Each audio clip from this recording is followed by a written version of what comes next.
Good morning sister. ஓம் சாந்தி. Good morning. ஓம் சாந்தி. குஷி குஷியா இருக்கீங்களா? டபுள் குஷியா இருக்கேன் சிஸ்டர். Very good. யோகா நல்லா இருந்ததா? சூப்பரா இருந்துச்சு சிஸ்டர். வரதானமும் சூப்பரா கொடுத்திருந்தாரு. அப்பா மன்மனாபவங்கிற மந்திரத்தை பயன்படுத்துங்க, அப்ப துக்கத்தின் அலைகள் உங்களை விட்டு போயிடும் அப்படின்னு சொல்லியிருந்தாரு. ஆத்மான்னு உணர்ந்து அப்பாவை நினைவு செய்யறது. ஆமா, அப்ப உங்க மனதில இருக்கிற துக்கங்கள்லாம் போயிடும் அப்படின்னு சொல்லியிருந்தாரு. சரி, வரதானத்துல பாக்கலாம். பாட மகா வாக்கியங்களை கேட்போம். 11/2/2025 காலை முரளி பாப்தாதா மதுபன். ஓம் சாந்தி. இனிமையான குழந்தைகளே, உங்களுக்கு பகவான் படிப்பிக்கின்றார். உங்களிடம் ஞான ரத்தினம் இருக்கிறது. இந்த ஞான ரத்தினங்களின் சம்பந்தப்பட்ட தொழிலைத்தான் நீங்கள் செய்ய வேண்டும். நீங்கள் இங்கே ஞானத்தை கற்றுக்கொள்கிறீர்கள், இது பக்தி இல்லை அப்படின்னு தெளிவா அப்பா சொல்லியிருக்காங்க ஒரு தலைப்புல. ஆமா, நீங்க இங்க ஞானம், அதாவது பகவான் உங்களுக்கு பாடம் கற்பிக்கிறாரு. நீங்க உங்களிடம் ஞான ரத்தினங்கள் இருக்குது. அப்ப நீங்க அதற்கு சம்பந்தப்பட்ட காரியம் தான் செய்யணும் அப்படின்னு சொல்றாரு. ஞான ரத்தினங்கள் தொழில் தான் செய்யணும் அப்படின்னு சொல்றாரு. இங்க தந்தை ஞானம் தான் கற்பிக்கிறாரு, பக்தி கற்பிக்கல அப்படின்னு சொல்லியிருக்காரு சிஸ்டர். கேள்வி கேட்கிறாங்க. மனிதர்கள் நாடகத்தின் எந்த ஒரு அதிசயமான நடிப்பின் பாகத்தை பகவானின் லீலை என்று புரிந்து அதை மகிமை செய்கிறார்கள்? பதில்: யார் எதில் தன் மனதிற்கு பிடித்த எண்ணம் வைக்கிறார்களோ அவர்களுக்கு அதனுடைய காட்சி ஏற்பட்டு விடுகிறது எனும்போது பகவான் காட்சி காட்டிவிட்டார் என்று புரிந்து கொள்கிறார்கள்.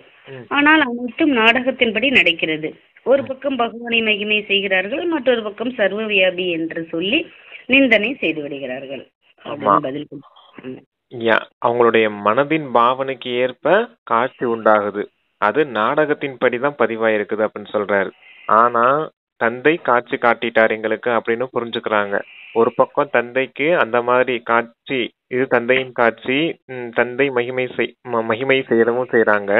இது தந்தை காட்சி காட்டி விட்டார்ன்ற மகிமையும் செய்யறாங்க. இன்னொரு பக்கம் அவரை சர்வ வியாபின்னு சொல்லி நிந்தனையும் செய்துட்டாங்க அப்படின்னு சொல்றாரு சிஸ்டர். அவங்கவுங்க மனதின் விருப்பம் எப்படி இருக்குதோ, அவங்களுடைய பாவனை எப்படி இருக்குதோ அதுக்கேத்த மாதிரிதான் அந்த காட்சி கிடைக்கும். அதுவும் டிராமால இருந்துச்சுன்னா தான் கிடைக்கும் அப்படின்னு சொல்றாரு. அது தந்தை ஒண்ணும் காட்டுறது இல்ல, நாடகம் எப்படி நடக்குதுன்னு சொல்றாரு. ஓம் சாந்தி. பகவானுடைய மகா வாக்கியம் மனிதர்களையோ அல்லது தேவதைகளையோ பகவான் என்று சொல்லப்படுவது இல்லை என்று குழந்தைகளுக்கு புரிய வைக்கப்பட்டுள்ளது. பிரம்ம தேவதாய நமக, விஷ்ணு தேவதாய நமக, சங்கர் தேவதாய நமக, பிறகு சிவ பரமாத்மாய நமக என்று சொல்லப்படுகிறது. சிவனுக்கு அவருக்கென சரீரம் இல்லை என்பதையும் தெரிந்துள்ளீர்கள். மூலவதனத்தில் சிவபாபா மற்றும் சாலி கிராமங்கள் இருக்கின்றனர். இப்போது ஆத்மாக்களின் தந்தை படிப்பித்துக் கொண்டிருக்கிறார். மற்ற எத்தனை சச்சங்கங்கள் இருந்தாலும் அவை ஒன்றும் சத்தியமான சங்கம் இல்லை என்பதை குழந்தைகள் தெரிந்துள்ளார்கள். அவை மாயையின் சங்கமாகும். நமக்கு பகவான் படிப்பிக்கிறார் என்று அங்கு யாரும் புரிந்து கொள்ள மாட்டார்கள். கீதையையும் கேட்கிறார்கள் என்றாலும் கூட கிருஷ்ண பகவானுடைய மகா வாக்கியம் என்றுதான் புரிந்து கொள்வார்கள். நாளுக்கு நாள் கீதையின் பயிற்சி குறைந்து கொண்டே செல்கிறது. ஏனென்றால் தங்களுடைய தர்மத்தையே திறந்திருக்கவில்லை. அனைவருக்கும் கிருஷ்ணரிடம் அன்பு இருக்கிறது. கிருஷ்ணரைத்தான் ஊஞ்சலில் வைத்து ஆட்டுகிறார்கள். நாம் யாரை ஊஞ்சலில் வைத்து ஆட்டுவோம் என்பதை இப்போது நீங்கள் புரிந்துள்ளீர்கள். குழந்தைகளை சொல்றீங்களா பிரதர்? வாசிக்கட்டுமா? அதாவது மனிதர்களையும் தேவதைகளையும் பகவான் சொல்ல முடியாது அப்படின்னு சொல்லியிருக்காரு. பகவான் ஏன் அப்படின்னு சொல்றாரு அப்படின்னா, அந்த மந்திரம் கூட சொல்றாங்க இல்லையா, பிரம்மா தேவதாய நமக, விஷ்ணு தேவதாய நமக, சங்கர் தேவதாய நமக அப்படின்னு தேவதைகளை குறிப்பிட்டு தான் சொல்றாங்க. ஆனா சிவ பரமாத்மா மட்டும்தான் சிவ பரமாத்மாய நமக அப்படின்னு சொல்றாங்க. அப்ப பரமாத்மா உயர்ந்தவர் இல்லையா, அவங்க 3 பேரை தாண்டி அப்படின்னு சொல்றாரு. இப்ப கூட அதாவது சத் சங்கத்துல கூட பகவான் எங்களுக்கு பாடம் கற்பிக்கிறார் அப்படின்னு யாரும் சொல்ல மாட்டாங்க. ஆனாலும் அதுக்கு சத் சங்கம்னு பேர் வச்சிருக்காங்க. சத்தியமான சங்கம் அது கிடையாது, அது மாயின் சங்கம் அப்படின்னு சொல்லியிருந்தாரு. அடுத்து இப்ப கிருஷ்ணருடைய மகா வாக்கியம் தான் கீதையை சொல்றாங்க. இப்ப சிவ பகவானின் மகா வாக்கியம்னு பாபா சொல்றாரு. இப்ப கிருஷ்ணரை தான் ஊஞ்சல்ல வச்சு ஆட்டிட்டு இருக்காங்க, சிவ பகவான ஊஞ்சல்ல வச்சு ஆட்ட முடியாது இல்லையா அப்படின்னு சொல்றாரு. ஓகே சிஸ்டர், வாசிங்க. ஏன்னா அவர் ஒளி புள்ளியா இருக்காரு. ஒளி புள்ளியா இருக்க சிவனுக்கு எப்படி ஊஞ்சல வச்சு ஆட்ட முடியும்? சரீரம் இருக்கவங்களதான் ஊஞ்சல வச்சு ஆட்ட முடியும். அதனாலதான் கிருஷ்ணர பக்தி மார்க்கத்துல கூட ஊஞ்சல வச்சு ஆட்டுறாங்க அப்படின்னு சொல்றாரு. குழந்தைகளை ஊஞ்சலில் வைத்து ஆட்டப்படுகிறது, தந்தையை வைத்து ஆட்ட முடியாது. நீங்கள் சிவபாபாவை ஊஞ்சலில் வைத்து ஆட்டுவீர்களா? அவர் குழந்தையாக ஆவதில்லை. மறுபிறவியில் வருவதில்லை, அவர் புள்ளியாக இருக்கின்றார், அவரை எப்படி ஊஞ்சலாட்டுவீர்கள்? நிறைய பேருக்கு கிருஷ்ணனுடைய காட்சி ஏற்படுகிறது.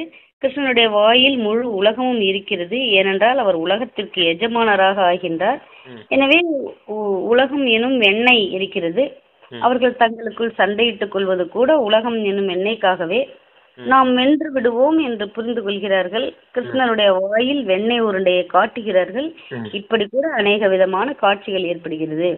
ஆனால் அர்த்தம் எதையும் புரிந்து கொள்வதில்லை. இங்கே உங்களுக்கு காட்சிகளின் அர்த்தம் புரிய வைக்கப்படுகிறது. பகவான் நமக்கு காட்சிகளை காட்டுகின்றார் என்று மனிதர்கள் புரிந்து கொள்கிறார்கள்.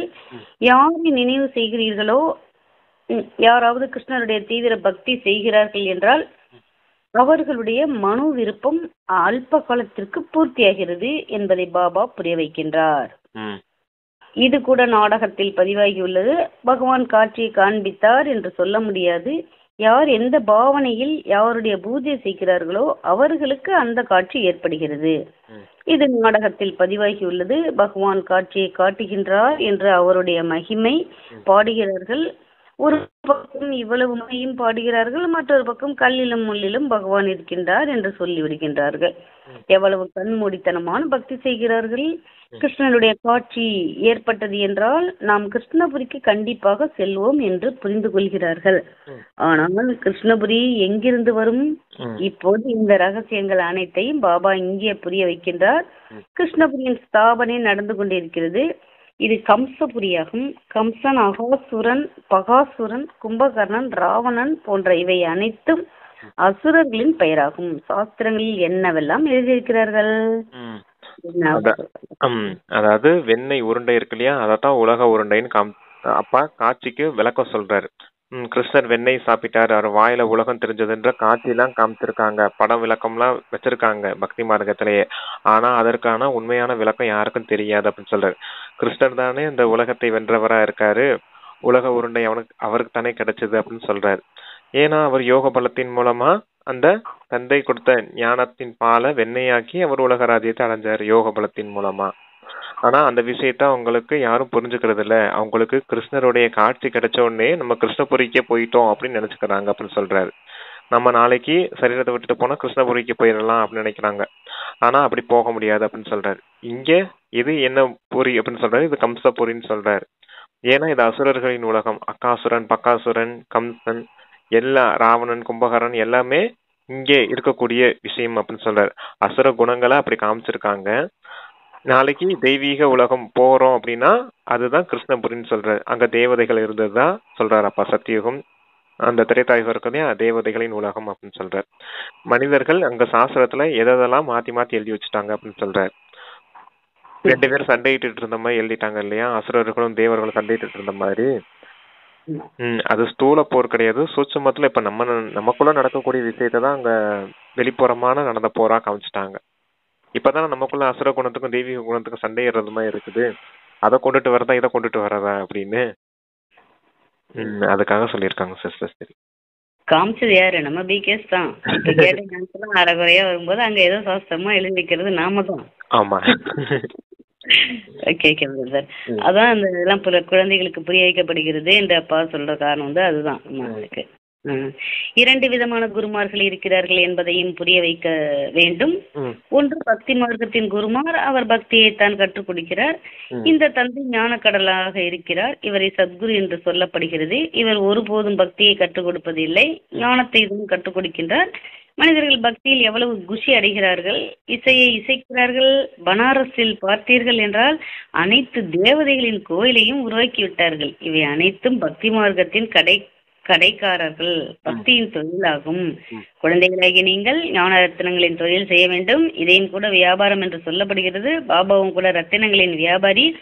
இவை எப்படிப்பட்ட ரத்தினங்கள் என்பதை நீங்கள் புரிந்து கொள்கிறீர்கள். கல்பத்திற்கு முன்னால் யார் புரிந்திருக்கிறார்களோ அவர்கள்தான் இந்த விஷயங்களை புரிந்து கொள்வார்கள். மற்றவர்கள் புரிந்து கொள்ளவே மாட்டார்கள். யாரெல்லாம் சொல்லிடலாம் சிஸ்டர். எப்போ 2 தந்தை இருக்காங்கன்னு புரிய வைங்கன்னு தான் சொல்லுவாரு. இன்னைக்கு 2 குருமார்கள் இருக்காங்கன்னு சொல்லி புரிய வைங்கன்னு இருக்காரு. 2 குருமார்கள். ஒண்ணு அந்த பக்தி மார்க்கத்தின் குருமார்கள், அவங்க பக்தி தான் சொல்லி தருவாங்க, அவங்க பக்தியின் கடைக்காரர்கள்.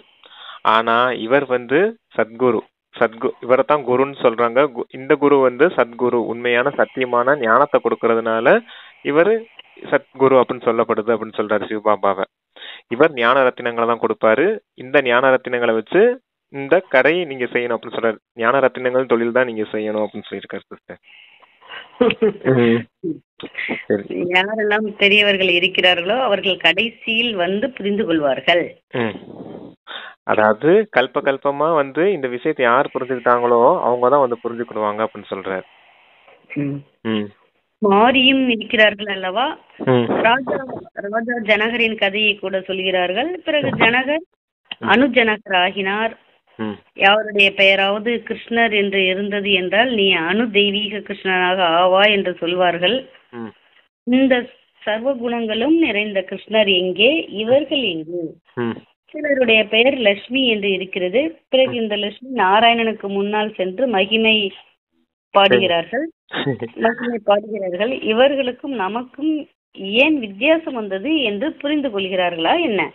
இப்போது குழந்தைகளாக உங்களுக்கு இந்த சுற்றி சக்கரம் எப்படி சுற்றுகிறது என்ற ஞானம் கிடைத்திருக்கிறது.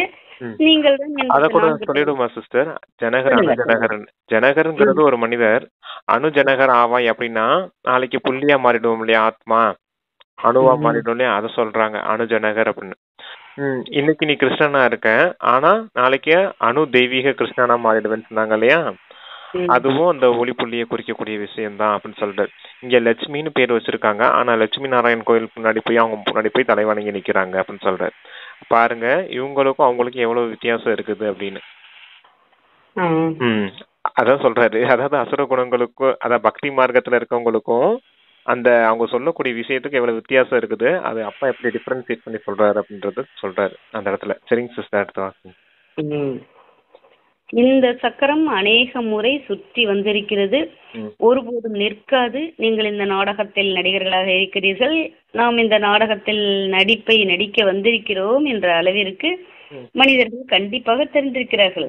மற்றபடி நாடகத்தின் முதலிடை கடைசியை தெரிந்திருக்கவில்லை. ஆத்மாக்களாகிய நாம் இருக்கும் இடம் வெகு தூரத்தில் இருக்கிறது என்பதை குழந்தைகளாகிய நீங்கள் தெரிந்துள்ளீர்கள்.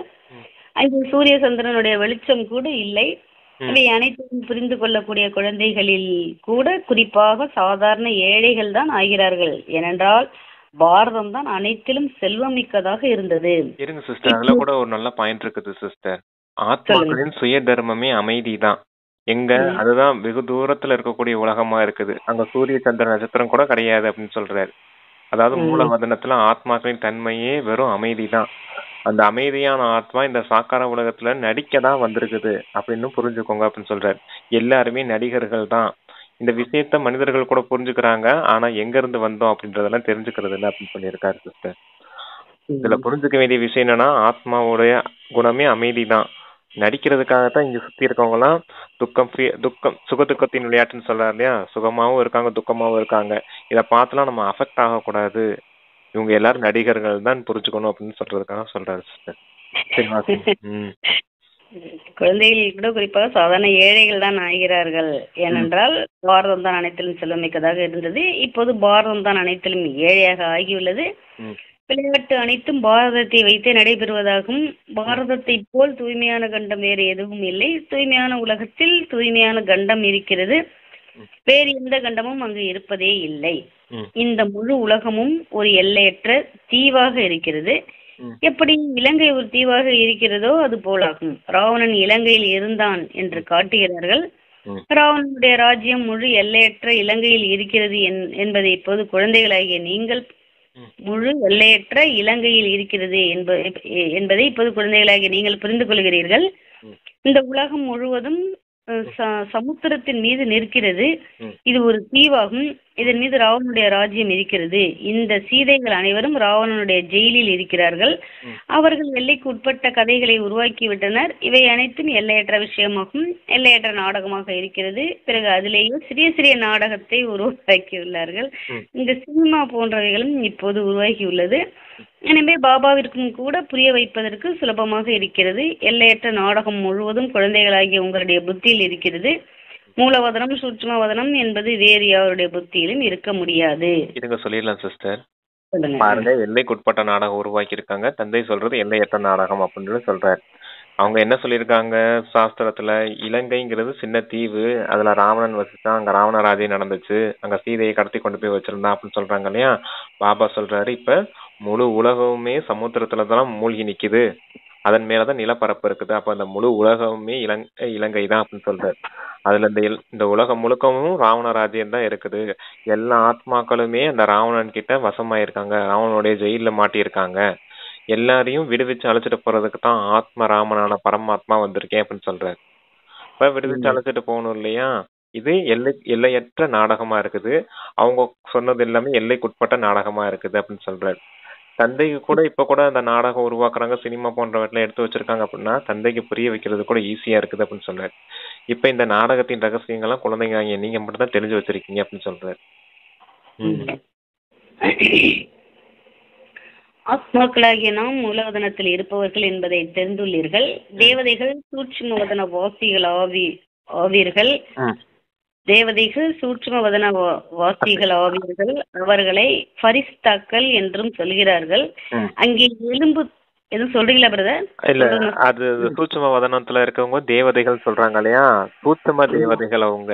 இந்த பிரம்மா, விஷ்ணு, சங்கரர் அப்படின்னு சொல்றாரு இல்லையா, மூணுமே தனித்தனி பார்ட்டா காமிச்சிருக்காங்க. பிரம்மாங்கிறது ஞானத்தை குறிக்கக்கூடிய விஷயம், அங்க சங்கரன் சொல்றது யோகத்தை குறிக்கக்கூடிய விஷயம், அப்புறம் அந்த விஷ்ணுன்னு காமிச்சது தாரணையை குறிக்க வேண்டிய விஷயம். நம்ம ஞான யோக தாரணை 3 இருக்கு இல்லையா. ஞானம்ங்கிறது புத்திக்கானது, யோகம்ன்றது மனசுக்கானது, குணம்ன்றது சம்ஸ்காரத்துக்கானது. மனம், புத்தி, சம்ஸ்காரம் தானே ஆத்மா. அந்த 3 விஷயத்தை குறிக்கிறது தான் அந்த சூட்சும தேவதைகள் சொல்றது. அந்த 3 இந்திரியங்களை தான் குறிக்குது. அதத்தான் 3 சப்ஜெக்ட் அப்பா வச்சிருக்காரு. ஓகே சிஸ்டர், அங்க தெளிவா புரிய வைக்கணும் சிஸ்டர் எல்லாருக்கும், அதுக்கு தான் சொன்னேன். சரிவா. மனம்ங்கிறது ஞானம், அந்த பிரம்மா. மனம்ன்றது ஞானம் கிடையாது, புத்திங்கிறது தான் ஞானம். புத்திங்கிறது ஞானம், அந்த பிரம்மா. மனம்ங்கிறது சக்தி. சக்தி வந்து அந்த யோக சக்தி சங்கரரை குறிக்குது. தெய்வீக குணம்ன்றது விஷ்ணுவை குறிக்குது, அது தாரணை, தெய்வீக குண தாரணை. தெய்வீக குணங்களின் சம்ஸ்காரத்தை உருவாக்குங்கன்னு அப்பா சொல்றாரு இல்லையா, அதுதான் அந்த சம்ஸ்காரம் தான் விஷ்ணுவை குறிக்குது. என்ன மனம் வந்து எப்பவும் மண்மனாபவ, மனதார தந்தை நினைவு செய்யுங்கன்னு சொல்றாரு இல்லையா, அந்த மனத்தை குறிக்கக்கூடியது சங்கரர். உங்களுக்கு புத்தியில நான் ஞான ரத்தினங்களை நிரப்புறேன் அப்படின்னு சொல்றாரு இல்லையா, பிரம்மாவுக்கு தானே புத்தியில ஞான ரத்தினங்களை நிரப்புறாரு. அப்ப மனம், புத்தி, சம்ஸ்காரம் 3மே எங்க இருக்குது?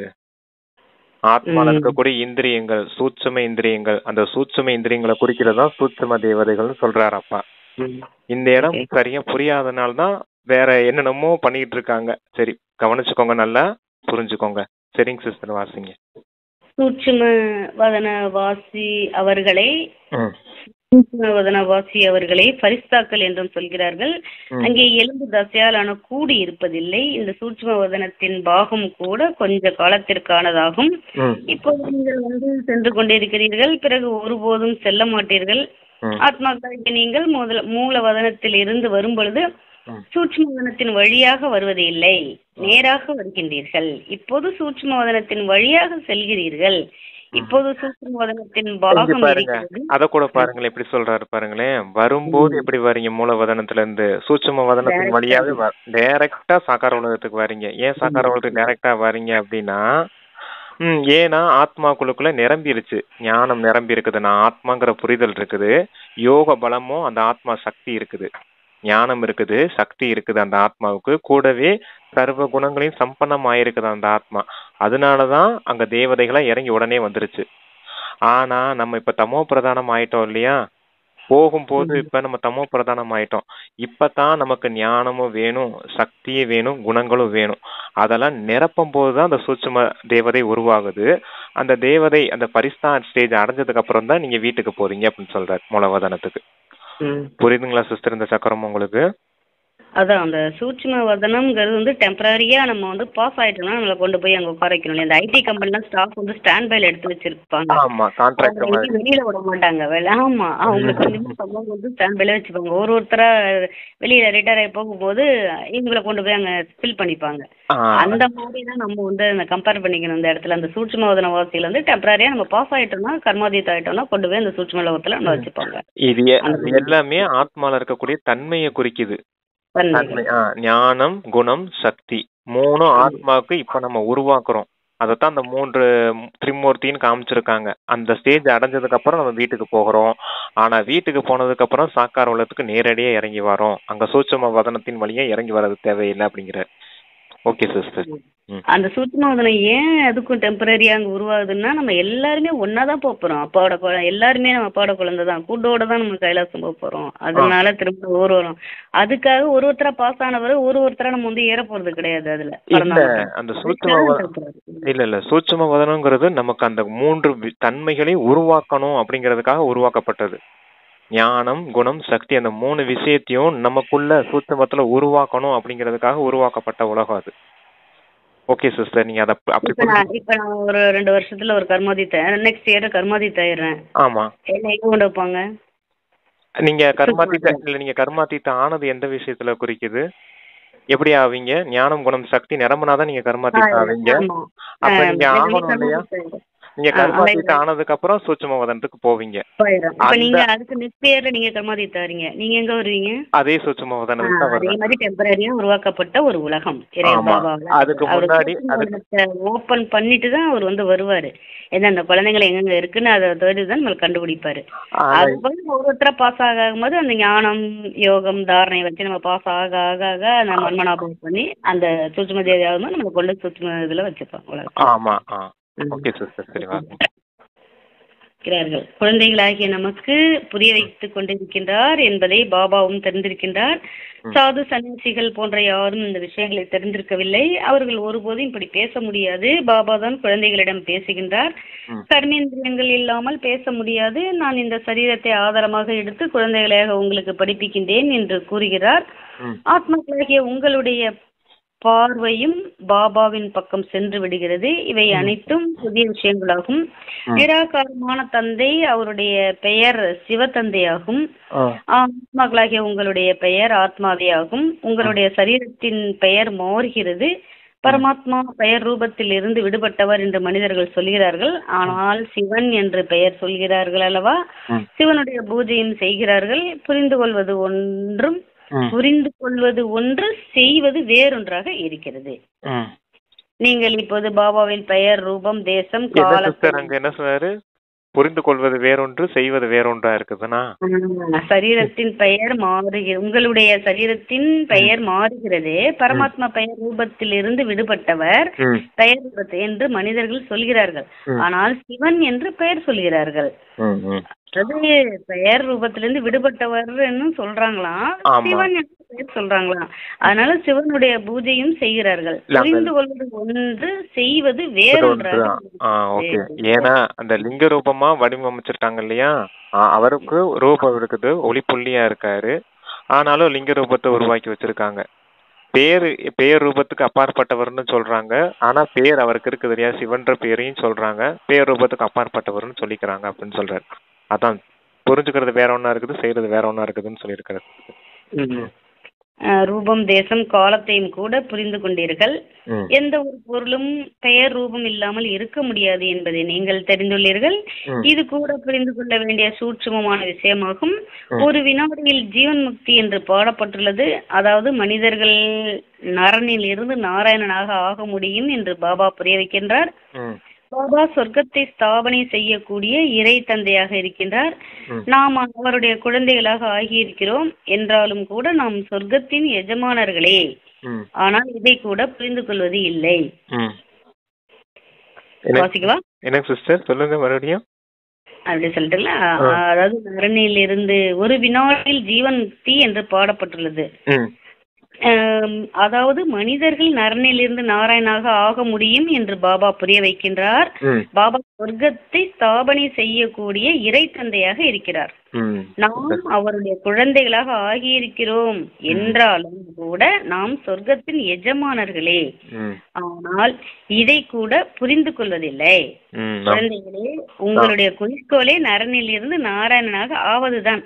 என்று பாபா கூறுகின்றார். ராஜயோகம் அல்லவா, நிறைய பேருக்கு 4 கைகளினுடைய விஷ்ணுவின் காட்சி ஏற்படுகிறது. இதன் மூலம் நாம் விஷ்ணுபுரிக்கு எஜமானர்களாக ஆகக்கூடியவர்கள் என்பது நிரூபணமாகிறது.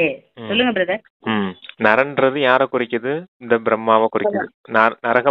நரன்றது இங்க சூத்திரனை குறிக்குது. நரன்ல இருந்து இப்ப அப்பா ஜென்மம் கொடுத்து பிராமணனை ஆக்கியிருக்காரு. அப்ப இந்த பிராமணன்ல இருந்து விஷ்ணு ஆகணும் அப்படின்னா நீங்க என்ன காரியம் செய்யணும் அப்படின்றத சொல்றாரு. இப்ப உங்களுடைய குறிக்கோள் லட்சியமே இந்த லட்சுமி நாராயணன் ஆக வேண்டிய விஷயம்தான். இந்த லட்சுமி நாராயணன் 4 புஜங்களை தாங்க லட்சுமி, அதாவது 4 புஜங்கள் விஷ்ணு காமிச்சிருக்காங்க அப்படின்னா 2 நாராயணனுடையது, 2 லட்சுமியுடையது. அத ஆண் பெண் 2 பேர் இருக்காங்க இல்லையா? இப்ப நீங்க தந்தைக்கு குழந்தையா இருக்கீங்க அப்படின்னாலே நாளைக்கு நீங்க அந்த உலகத்துக்கு எஜமானர் ஆக போறீங்கன்னு தான். தந்தையே சொர்க்கத்தை படைக்கக்கூடியவரா இருக்கும்போது தந்தை தான் அந்த குழந்தைகளுக்கு சொர்க்கத்தின் ஆசையை கொடுக்கறேன் அப்படின்னு சொல்லியிருக்காரு சிஸ்டர். சொர்க்கத்தில் கூட லட்சுமி நாராயணுடைய சிம்மாசனத்திற்கு பின்னால் விஷ்ணுவின் சித்திரத்தை வைக்கிறார்கள். அதாவது விஷ்ணுபுரியில் இவர்களுடைய ராஜ்யம் இருந்தது என்பது உங்களுக்கு தெரியும். இந்த லட்சுமி நாராயணன் விஷ்ணுபுரிக்கு எஜமானர்களாக இருக்கிறார்கள். அது கிருஷ்ணபுரி, இது கம்சபுரி. நாடகத்தின்படி இந்த பெயரையும் வைக்கப்பட்டிருக்கிறது. என்னுடைய ரூபம் மிகவும் சூட்சமமானது என்று பாபா புரிய வைக்கின்றார். யாரும் தெரிந்து கொள்ள முடியாது. ஆத்மாவை அங்க சொல்லிடுறீங்களா பிரதர்? அந்த கிருஷ்ணபுரி கம்சபுரியா? கிருஷ்ணபுரிங்கிறது சொர்க்கத்தை குறிக்குது, கம்சபுரிங்கிறது இங்க நரக கலியுகத்தை குறிக்குது, அது சத்தியுகத்தை குறிக்குது. ஆனா பக்தியில என்ன செஞ்சுட்டாங்க? கிருஷ்ணனும் கம்சனும் சண்டை போட்டுட்டு இருந்தாங்க. அவரு கம்சனை வெற்றி அடைஞ்சு மதுராவுக்கு அரசனானாருன்னு சொன்னாங்க இல்லையா? அந்த மாதிரி பக்தியில உருவாக்கி வச்சிருக்காங்க. ஆனா தந்தை சொல்றாரு 2 பேரும் சண்டை போட்டுக்கிட்டு இருந்த விஷயம் எல்லாம் கிடையாது, சூட்சமத்துல நடந்த விஷயம் தான் பண்றாரு. சரிங்க சிஸ்டர்.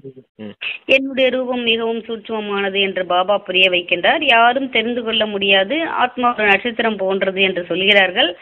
ஆனால் லிங்கத்தை உருவாக்கி விடுகிறார்கள். இல்லை என்றால் பூஜை எப்படி நடக்கும்? ருத்ர ஐக்கியம் படைக்கிறார்கள் என்றால் பெருவிரல் போல் சாலி கிராமங்களை உருவாக்குகிறார்கள்.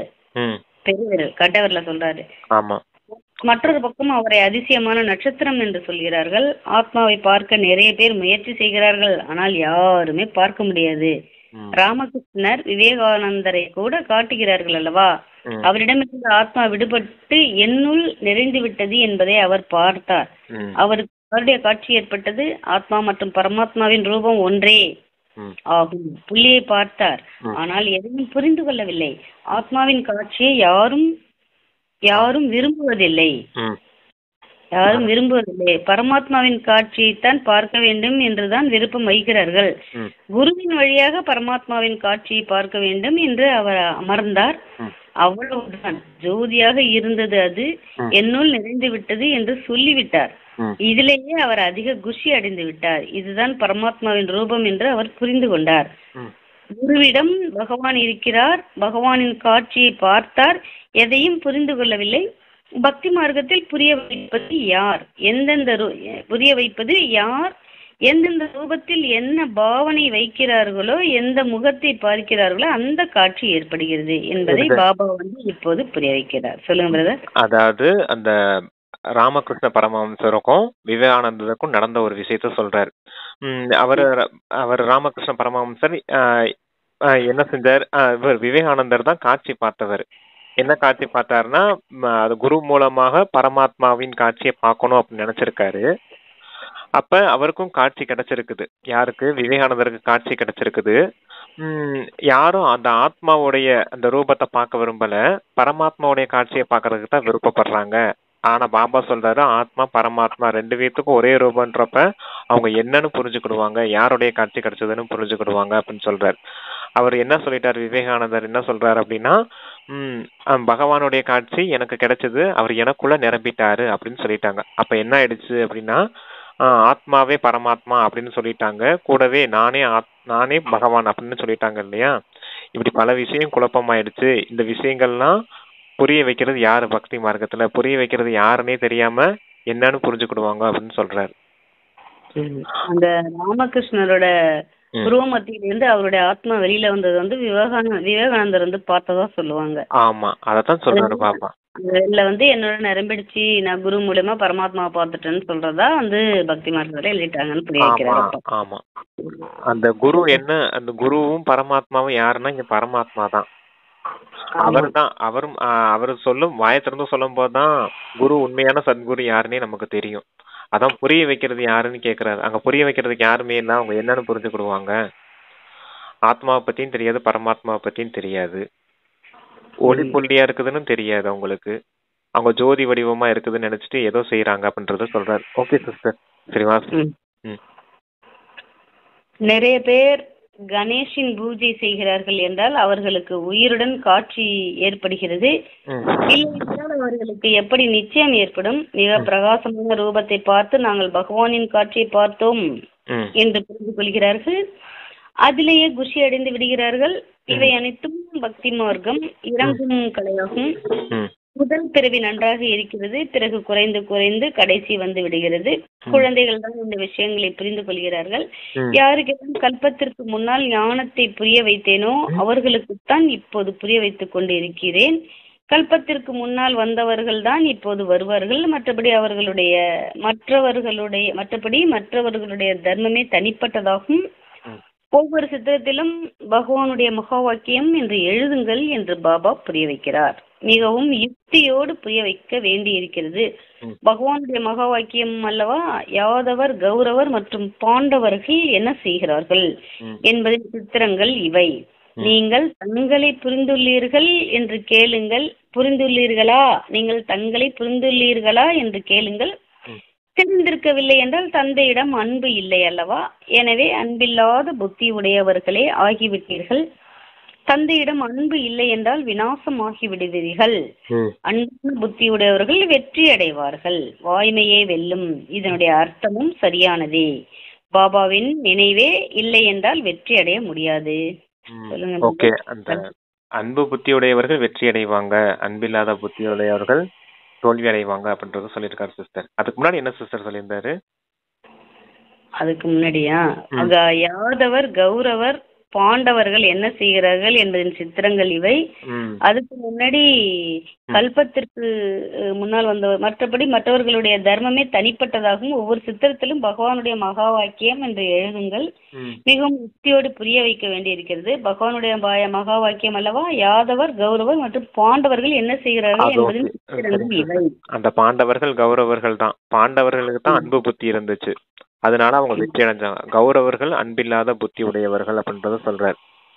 இப்ப பாண்டவர்களாகிய நீங்க தானே, பாண்டவர்கள் தான், நீங்க தான் வழிகாட்டிகளா இருக்கீங்க. பண்டா அப்படின்னாலே வழிகாட்டிகள், நீங்க தானே மற்றவர்களுக்கு வழிகாட்டுறீங்க, முக்தி தாமத்துக்கும் ஜீவன் முக்தி தாமத்துக்கும் அப்படின்னு சொல்றாரு. அப்ப நீங்க தான் தந்தையின் மீது அன்பு புத்தி உடையவர்கள், நீங்க வெற்றி அடைவீங்க அப்படின்னு சொல்லியிருக்காரு சிஸ்டர். அங்க யாதவர்கள்னு சொல்றது இந்த சயின்டிஸ்ட் எல்லாம் இருக்காங்க இல்லையா, அவங்க தானே இந்த பாம்ஸ் எல்லாம் போட்டு உலகத்தை அழிக்க போறாங்க அப்படின்றத, அது யாதவர்கள் கௌரவர்கள் வந்து அமெரிக்கர்களும் ரஷ்யர்களும். யாதவர்கள் கௌரவர்கள், பாண்டவர்கள் நம்ம. அவங்க 2 பேரும் சண்டை போட்டு ராஜ்யம் நமக்கு வந்துடும். அப்படி சொல்ல முடியாது. இல்ல, அது பாண்டவர்கள்ங்கிறது அப்பாவுடைய ஞானத்தை எடுத்தவங்க தான். அப்பா ஞானத்தை எடுத்தவங்க தான் வழிகாட்டியா இருப்பாங்க. பண்டா அப்படின்னு சொல்றது கௌரவர்களும் ஞானம் எடுக்காதவங்க எல்லாத்தையுமே குறிக்கக்கூடிய விஷயம். அதுலயும் குறிப்பா யாதவர்கள் சொல்ல வேண்டிய விஷயம் சயின்டிஸ்ட குறிக்கக்கூடிய விஷயம். சயின்டிஸ்ட் தான் உலகத்தை பாம்பு போட்டு அடிப்பாங்க, அந்த அணு ஆயுதத்தை உருவாக்குனதே அவங்க தானே. அங்க யாதவர்களுக்கு என்ன சொல்லுவாங்க அப்படின்னா, அவங்க வயிற்றின் மூலமா ஒரு உலக்கை பிறந்ததா காமிச்சிருப்பாங்க. அந்த உலக்கைங்கிறது இந்த ஏவுகணை ஆயுதங்கள்லாம் இருக்குது இல்லையா, அதைத்தான் பாபா அப்படி சொல்லுவார். சயின்டிஸ்ட் தானே அதெல்லாம் உருவாக்குறாங்க, அவங்களதான் யாதவர்கள்னு சொல்லுவார் சிஸ்டர். சரி, ஓகே சிஸ்டர். கீதையை சிவபகவான் சொன்னார் என்று நீங்கள் இப்போது நிரூபித்து புரிய வைக்கின்றீர்கள். அவர்தான் பிரம்மாவின் மூலம் ராஜயோகம் கற்றுக் கொடுத்தார். இவர்கள் கிருஷ்ண பகவானுடைய கீதை என்று புரிந்து கொண்டு சத்தியம் செய்கிறார்கள். அவர்களிடம் கிருஷ்ணர் இருப்பதை தெரிந்து கொள்ள வேண்டுமா அல்லது பகவான் தெரிந்து கொள்ள வேண்டுமா என்று கேட்க வேண்டும். ஈஸ்வரன் எங்கும் இருக்கின்றார் என்று தெரிந்து உண்மையை சொல்கிறார்கள். குழப்பமாக்கி விட்டதல்லவா?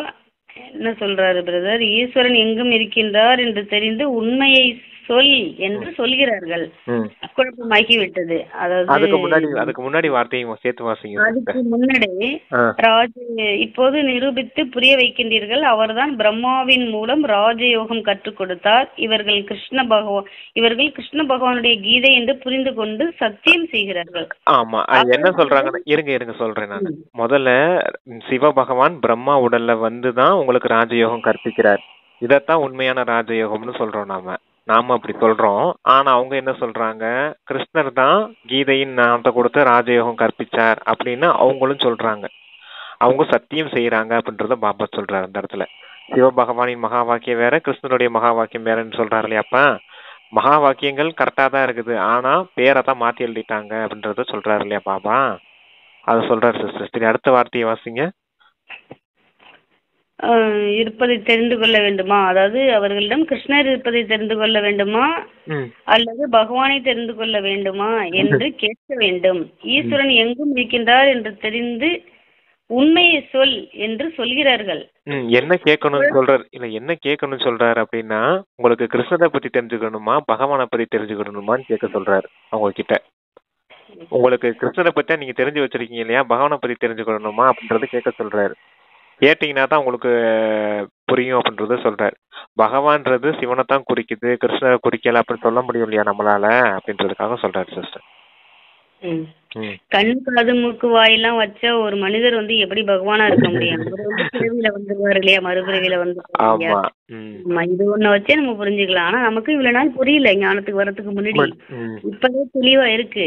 அப்போ அப்பா சொல்றது இந்த பாயிண்டே நம்ம எடுத்துக்கலாம், நம்ம எடுத்துக்கலாம். நம்ம இல்ல அது அடுத்தவங்களுக்கு புரிய வைக்கிறதுக்காக. ஏன்னா ரொம்ப பக்தியில இருக்கவங்களுக்கு கொஞ்சம் நாங்க நிறைய படிச்சவங்க, எங்களுக்கு எல்லா விஷயம் தெரியும்ன்ற அந்த அகங்காரத்தோட இருப்பாங்க.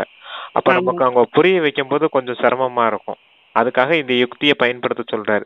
உங்களுக்கு பகவானை பத்தி தெரிஞ்சுக்கணுமா இல்ல கிருஷ்ணரை பத்தி தெரிஞ்சுக்கணுமா, ரெண்டு பேரை பத்தி நாங்க சொல்லித்தரோம் கரெக்டா, நீங்க புரிஞ்சுக்கிட்டு அப்புறம் சாஸ்திரத்தை படிங்க, உங்களுக்கு புரியும்னு சொல்லிடலாம். அதுக்காக சொல்றாரு. கூட குழப்பமாகி விட்டதல்லவா, எனவே சத்தியம் கூட பொய்யாகி விடுகிறது. சேவை செய்யக்கூடிய குழந்தைகளுக்கு மறைமுகமான போதை இருக்க வேண்டும். மகிழ்ச்சியோடு புரிய வைத்தீர்கள் என்றால் வெற்றி ஏற்படும்.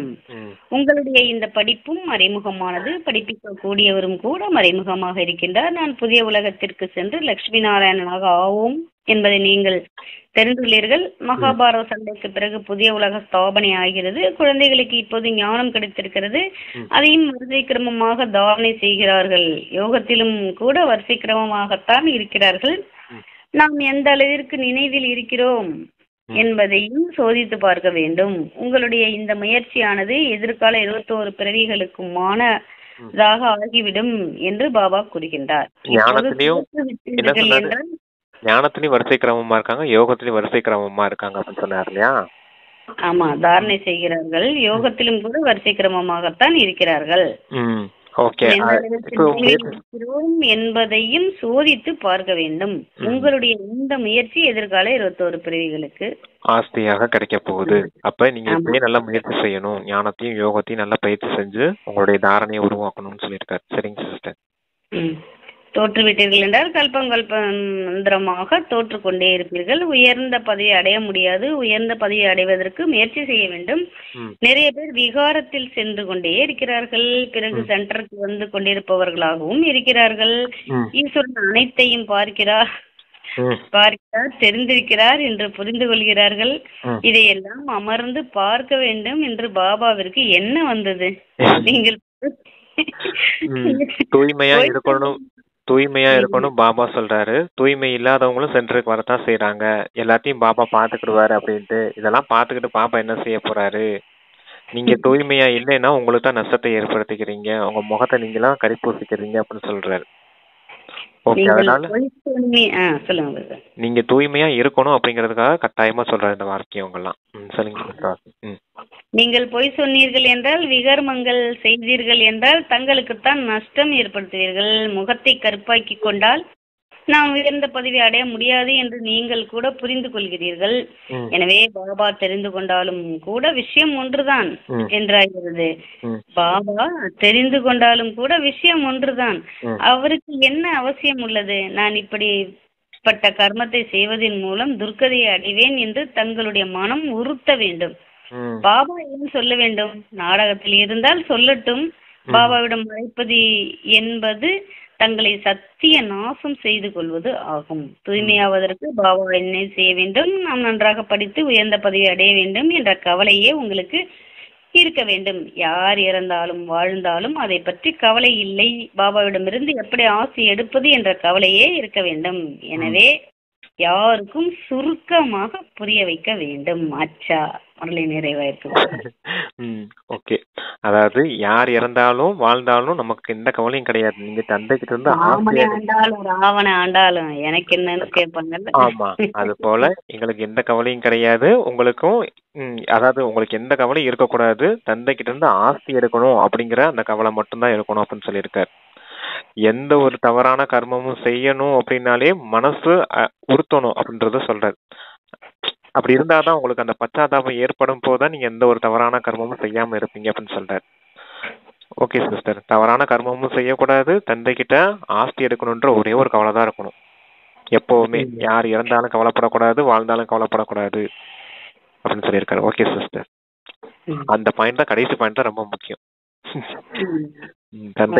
பாபாவிடம் இருந்து எப்படி ஆஸ்தி எடுப்பது என்ற கவலையே இருக்க வேண்டும். எனவே யாருக்கும் ரத்தன சுருக்கமாக புரிய வைக்க வேண்டும். அச்சா, ஏன்னா ரொம்ப நேரம் பேசிக்கிட்டு நேரத்தை வீணடிச்சுட்டு இருக்காதீங்க. அந்த செகண்ட் கூட நீங்க பயன்படுத்தி ஆஸ்தி அடைகிறதுக்கான முயற்சி செய்யுங்க அப்படின்னு இருக்காரு. சரிங்க சார். உண்மையிலேயே காணாமல் போய் கண்டெடுக்கப்பட்ட செல்ல குழந்தைகளுக்கு தாய் தந்தையுமான பாப்தாதாவின் அன்பு நினைவுகள் மற்றும் காலை வணக்கமும், ஆன்மீக குழந்தைகளுக்கு ஆன்மீக தந்தையின் நமஸ்தே நமஸ்தே. தாரணைக்கான முக்கிய சாரம்: மறைமுகமான குஷியில் இருந்து கொண்டு சேவை செய்ய வேண்டும். மனம் உறுத்துகின்ற அளவு அரிக்கும் எந்த ஒரு காரியத்தையும் செய்யக்கூடாது. நாம் எந்த அளவிற்கு நினைவில் இருக்கிறோம் என்று தங்களை சோதிக்க வேண்டும். செகண்ட் பாயிண்ட், நாம் நல்ல விதத்தில் படித்து உயர்ந்த பதவியை அடைய வேண்டும் என்ற கவலை எப்போதும் இருக்க வேண்டும். எந்த ஒரு விகர்மமும் செய்துவிட்டு பொய் சொல்லி தங்களுக்கு நஷ்டத்தை ஏற்படுத்தி கொள்ள கூடாது. கடைசி பேராகிராஃப் வாசிச்சோம் இல்லையா, அதுல இருந்து அந்த ரெண்டு தாரணை கொடுத்திருக்காங்க. ஆமா, எந்த ஒரு காரியத்தையும் செய்யக்கூடாது. நாம் எந்த அளவிற்கு நினைவில் இருக்கிறோம் என்று தங்களை சோதிக்கணும்னு ஃபர்ஸ்ட் பாயிண்ட்ல நினைவில் இருக்குமா, அந்த மனதை டைரக்ட் பண்ணி திரும்ப திரும்ப திரும்ப மேல தூக்கிட்டே போயிட்டு இருக்கணும், கீழே இறங்கிட்டு வரக்கூடாதுங்கிறது ஃபர்ஸ்ட்ல சொல்லியிருக்காரு. செகண்ட்ல நல்ல விதத்தில் பார்த்து உயர்ந்த பதவியை அடைய வேண்டும் என்ற கவலையே எப்போதும் இருக்கணும். அதனால எந்த ஒரு விகர்மமும் செய்து பொய் சொல்லி தங்களுக்கு நஷ்டத்தை ஏற்படுத்தக்கூடாது. பொய் சொல்லி நம்ம ஜெயிக்கிறோம்னு நினைச்சிட்டு இருந்தோம்னால பொய் சொன்னா அது நமக்கு தான் நஷ்டங்கிறத அப்பா புரிய வைக்கிறாங்க. இப்ப அதுவும் யார்கிட்ட பொய் சொல்லக்கூடாது, அப்பா கிட்ட சொல்லக்கூடாது, அப்பா கிட்ட உண்மையா இருக்கணும் அப்படின்றதுக்காக சொல்றாரு.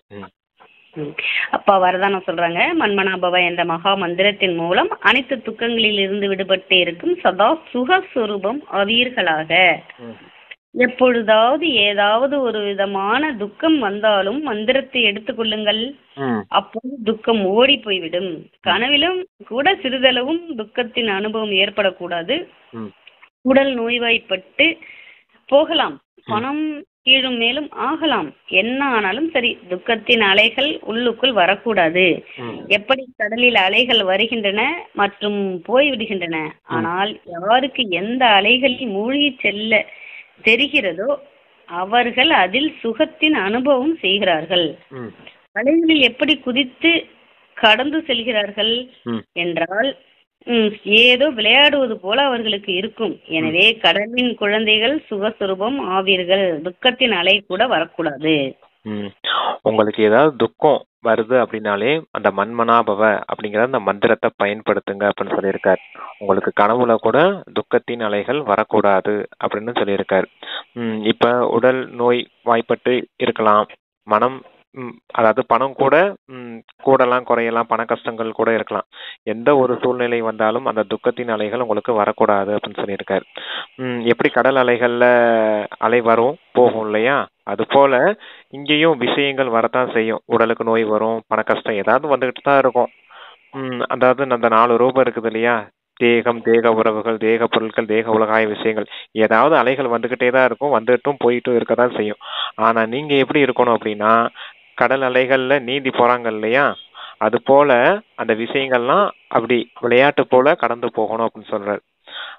எப்படி நீந்தி கடல் அலைகளோட நீந்தி போகும்போது அங்க ஒரு சுகத்தின் அனுபவம், என்ஜாய்மெண்ட் மட்டும்தானே இருக்கும், கஷ்டங்கள் எதுவும் இருக்காது, விளையாட்டாதான் அனுபவமாகும். அது போல இங்க நடக்கக்கூடிய பிரச்சனைகளையும் விஷயங்களையும் பார்த்து ஒரு விளையாட்டு போல அனுபவம் செய்துட்டு போங்க அப்படின்னு சொல்றாரு. ஏன்னா நீங்க கடலின் குழந்தைகள் சுகஸ்வரூபமானவர்கள், எப்பவும் சுகமா தான் இருக்கணும் அப்படின்னு சொல்றாரு. துக்கத்தின் அலைகள் கூட உங்களுக்கு வரக்கூடாது அப்படின்னு சொல்லியிருக்காரு. எப்பவுமே அந்த மன்மனாபவ மந்திரத்தை பயன்படுத்துங்க, அப்ப துக்கத்தின் அலைகள் போயிடும் அப்படின்னு இருக்காரு. Okay sister. அப்பா ஸ்லோகன் சொல்றாங்க, ஒவ்வொரு எண்ணத்திலும் திடத்தன்மையின் விசேஷத்தன்மையை நடைமுறையில் எடுத்து வந்தீர்கள் என்றால் பிரத்யட்சத்தா வெளிப்பாடு ஏற்பட்டுவிடும். ஒவ்வொரு எண்ணத்திலும் திடத்தன்மையின் விசேஷத்தன்மையை நடைமுறையில் தாரணையில எடுத்து வந்தீர்கள் என்றால் பிரத்யட்சத்தா தாரணையில தான் இருக்கு. அவரை வெளிப்படுத்துறது ஒவ்வொரு எண்ணமும் திடமா இருக்கணும், விசேஷத்தன்மையும் அது நடைமுறையில கொண்டு வரணும். அப்பதான் பிரத்யட்சத்தா வெளிப்பாடு ஏற்படணும். அந்த நடைமுறைங்கிறது எது சிஸ்டர்? ஒவ்வொரு எண்ணத்திலும் திடத்தன்மையின் விசேஷத்தன்மையை நடைமுறையில் இப்ப பாருங்க, அது நல்லன்னா பாருங்க, எண்ணம் திடத்தன்மைங்கிற எண்ணம், ஒவ்வொரு எண்ணமும் திடத்தன்மைங்கிற விசேஷத்தன்மையோடு இருக்கணும், எண்ணம் இருக்கணும், அத நடைமுறையில கொண்டுட்டு வரணும் அப்படின்னு சொல்லியிருக்காரு பாருங்க. நடைமுறைங்கிறது என்ன? செயல்ல கொண்டுட்டு வரணும். எண்ணம், சொல், செயல். நம்ம பார்த்தோம் இல்லையா, தாட்டு, திங்கிங், ஆக்ஷன். அந்த ஆக்ஷன்ஸ் தான் சம்ஸ்காரமா மாறும். அந்த திடத்தன்மை எங்க உறுதியா இருக்குமோ அங்க அந்த விசேஷத்தன்மை நீங்க பயன்படுத்தும் போது அந்த செயல் வெளிப்படும் போதுதான் தந்தையின் பிரத்யட்சத்தா வெளிப்படும் அப்படின்னு சொல்லியிருக்காரு பாருங்க. அங்க செயல் தான் சம்ஸ்காரமாவும் உருவாகுது, அந்த செயல் தான் தந்தையை வெளிப்படுத்தக்கூடிய காரியமாவும் நடக்குது அப்படின்னு சொல்லியிருக்காரு. புரிஞ்சுதுங்களா சிஸ்டர்? கரெக்டா? Okay sir. செயல் செய்யும்போதுதான், அதாவது தாரணையில செயல்ல வெளிப்படும் பொழுதுதான் நமக்கு சம்ஸ்காரம் மாறும்போதுதான் அப்பா வெளிப்படுவார். ஆனா செயல்ல தான் இருக்குது. செயல் சம்ஸ்காரமா மாறுமா என்னன்னு நம்ம கவனிக்க தேவை கிடையாது. செயல் மட்டும் செய்துட்டு இருந்தா போதும், அது ஆட்டோமேட்டிக்கா சம்ஸ்காரமா போய் பதிவாயிடும். நமக்கு சம்ஸ்காரமும் உருவாகுது, நம்ம செயல் மூலமா தந்தையை வெளிப்படுவார். சம்ஸ்காரம் அங்க மெர்ஜா இருக்குது சிஸ்டர். செயல் செஞ்சிருட்டோம் நம்ம, அது சம்ஸ்காரமா நமக்கு போய் சேர்ந்துக்கிறோம். ஓகேவா? அது சூட்சமத்துல போய் சேர்ந்துக்கிறோம்.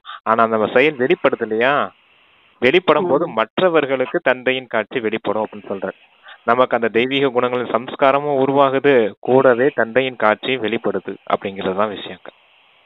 சமஸ்காரம் உருவதா என்னன்னு கவலைப்பட தேவையில்லை. நடத்தையும் அந்த அந்த செயல் தான் கவனம். அந்த செயல்ல மட்டும். அதனாலதான் பாபா எப்பவுமே அந்த சம்ஸ்காரத்தை பயன்படுத்த மாட்டாரு. எண்ணம், சொல், செயலோட முடிச்சுக்கிடுவாரு. ஏன் சம்ஸ்காரத்தை சொல்ல மாட்டேங்கிறான்னா, செயல் செஞ்சுட்டீங்கன்னா சம்ஸ்காரம் அதுவா போய் பதிவாகி போயிடுது, தந்தையின் காட்சி வெளிப்பட போகுது, அவ்வளவுதான் சொல்லுவாரு பாபா. நம்ம புரிஞ்சுக்க வேண்டிய விஷயம் செயல் சம்ஸ்காரமா உருவாயிடும் புரிஞ்சுக்க வேண்டியதுதான். சரிங்க சிஸ்டர். ஓகே. அவ்யக்த சமிக்கை ஏகாந்த பிரிய ராகங்கள் ஒற்றுமை மற்றும் ஒருமுக நிலையை கடைபிடியுங்கள். சுய முன்னேற்றத்தில், சேவையின் முன்னேற்றத்தில் ஒருவர் கூறினார், அடுத்தவர் சரி ஐயா என்று கூறினார். அதுபோல எப்பொழுதும் ஒற்றுமை மற்றும் திடத்தன்மை மூலம் முன்னேறி கொண்டே செல்லுங்கள். அதாவது சுய முன்னேற்றத்தில், சேவையின் முன்னேற்றத்தில் ஒருவர் கூறினார், அடுத்தவர் சரி ஐயா என்று கூறினார். அதுபோல எப்பொழுதும் ஒற்றுமை மற்றும் திடத்தன்மை மூலம் முன்னேறி கொண்டே செல்லுங்கள். இருங்க சிஸ்டர், கூட சொல்லலாம். நம்ம எப்பவுமே சேவையா இருக்கட்டும், சேவையின் சுய முன்னேற்றமா இருக்கட்டும், சேவையின் முன்னேற்றமா இருக்கட்டும், ஒருத்தவங்க சொன்னா ஒருத்தவங்க சரி ஐயான்னு சொல்லணும். அப்படின்னா தான் பணிவு தன்மை இருக்கும், அங்க கருத்து வேற்றுமை இருக்காது அப்படின்னு சொல்லியிருக்காரு. சரி ஐயான்னு சொல்லும் போதுதான் அங்க ஒற்றுமை இருக்கும், திடத்தன்மை இருக்கும் அப்படின்னு சொல்லியிருக்காரு. அடுத்து வாசிங்க சிஸ்டர். ஆதிரத்தினர்கள் சொல்லுங்க. ஒற்றுமை மற்றும் திடத்தன்மை மூலம் முன்னேறி கொண்டே செல்லுங்கள். எப்படி தாதிகளின் ஒற்றுமை மற்றும் திடத்தன்மையின் குழு பக்குவமாக இருக்கிறதோ, அதே போல ஆதி சேவையின் ரத்தினங்களின் குழு உறுதியாக இருக்க வேண்டும். இது மிக மிக அவசியமானது. அதாவது அந்த ஆதி ரத்தினங்களின் குழு எவ்வளவு பக்குவமா இருக்காங்க, எதன் மூலமா? அந்த ஒற்றுமை மற்றும் திடத்தன்மையின் மூலமா அப்படின்னு சொல்லியிருக்காரு. ஏன் அவங்க எது சொன்னாலும் சரி ஐயா அப்படின்னு சொல்லியிருந்தாங்க பாபா கிட்ட. பாபா என்ன சொன்னாலும் சரி பாபா அப்படின்னு சொன்னாங்க இல்லையா, ஆஞ்சின்னு சொன்னாங்க இல்லையா. அந்த ஒற்றுமை திடத்தன்மை அவங்களுக்கு இருந்துச்சு, அதனாலதான் இப்ப குழு கூட நல்லா இருக்குது. அதே போல அந்த ஆதி சேவையின் ரத்தினங்கள் இருக்காங்க இல்லையா, ஆதி ரத்தினங்கள்ன்றது தாதிமார்களை குறிக்குது. அதுக்கப்புறம் பின்னாடி வந்தாங்க இல்லையா ஆதி சேவை செய்யக்கூடியதுக்கு, அவங்களும் அவங்களுடைய குழுவும் நல்ல விதத்துல இருக்கணும் அப்படின்னு சொல்லியிருக்காரு. இந்த விஷயத்தில் மிக மிக உறுதியாக இருக்க வேண்டும். இது மிக மிக அவசியமானது. ஆமா. ஒற்றுமை ஒற்றுமை என்ன சொன்னாரு? ஒற்றுமை மதஸ்தாபகர்களுக்கு சொன்னாரு. அரசியல்வாதி வந்து ஒற்றுமை சொன்னாரு. மத ஸ்தாபகர்களுக்கு என்ன சொன்னாரு? தூய்மைன்னு சொன்னாரா? ஆமா இல்ல, மத ஸ்தாபனர்கள் அந்த தூய்மை சொன்னாரு, அரசியல் தலைவர்களுக்கு ஒற்றுமை சொன்னார். அது அன்னைக்கு சொன்னாரு, இன்னைக்கு இது சொல்லியிருக்காரு. அப்படி ஒவ்வொரு நாளும் ஒண்ணு சொல்லுவார். Okay sister. சரி, இதுல நம்ம புரிஞ்சுக்க வேண்டிய விஷயம் என்னன்னா, நம்ம எப்பவுமே அந்த கொஸ்டின்லாம் நம்ம கேட்டு ஆன்சர் பண்ணிட்டு இருந்தோம்ல சிஸ்டர், அதுக்கு உண்டான விஷயங்கள்லாம் சொல்லியிருக்காரு பாபா முரளியில. ஞானம், யோகம், தாரணை அப்படிங்கறதுதான் அந்த சூட்சுமத்துல நடக்கக்கூடிய விஷயம். ஞானம்ங்கிறது புத்திக்கு, யோகம்ன்றது மனசுக்கு, தாரணைங்கிறது சம்ஸ்கார குணத்துக்கு அப்படின்றது சொல்லியிருக்காரு. Okay sister. அதுலதான் தாட், திங்கிங், ஆக்ஷனும் இருக்குது. தாட்டுங்கிறது என்னது? எண்ணம். திங்கிங்ன்றது, தாட்டுங்கிறது எண்ணம் எங்க வருது? மனசுக்கு வருது. திங்கிங்ன்றது எங்க இருக்குது? புத்திக்குரியது, சிந்தனை செய்யக்கூடியது புத்தி இல்லையா? அந்த தாட்டு திங்கிங்கும் வந்துருச்சு. அந்த ஆக்ஷனுங்கிறது செயல் சொல்றாரு இல்லையா? ஆக்ஷன் வந்து அந்த ஆக்ஷன் தான் சம்ஸ்காரமா மாறுது. இந்த மனம், புத்தி, சம்ஸ்காரம் தயாராகணும் அப்படிங்கிறதுக்கு தான் சூட்சும வதனத்துல அந்த இதை காமிச்சிருக்காங்க, திரிமூர்த்தியின் சித்திரத்தை காமிச்சிருக்காங்கன்னு சொல்லியிருந்தோம் இல்லையா? அது சூப்பரா சொல்லியிருந்தாரு. Okay sister. அந்த சூட்சும வதனத்துல நடக்கக்கூடிய விஷயங்கள், அப்ப நமக்கு அந்த வைப்ரேஷன்ஸ் கிடைச்சு அந்த சூட்சும சரீரம் கிடைக்குது. அப்ப நம்ம அந்த கர்மாதீத்தாகி அந்த சூட்சும வதனத்துல போய் நம்ம இருக்கோம் அப்படின்றது சொல்றேன். சூட்சும வதனத்துலயும் ரொம்ப நேரம் இருக்க முடியாது. இங்க அடுத்து சாக்கார உலகத்துல பாட்டு இருந்தா உடனே இறங்கி வர வேண்டியதாகவும் இருக்கும். இல்லாட்டினா முழு உலகத்தும் விநாசமாய் மேல போவோம் இல்லையா? அப்ப எல்லாரும் வீட்டுக்கு போக வேண்டிய காரியமும் நடக்குது அப்படின்னு சொல்லியிருக்காரு சிஸ்டர். சரிங்க சிஸ்டர். Okay, thank you sister. பாபாவுக்கு நன்றி. Thanks brother. ஓம் சாந்தி. ஓம் சாந்தி சிஸ்டர். தேங்க்யூ பாபா.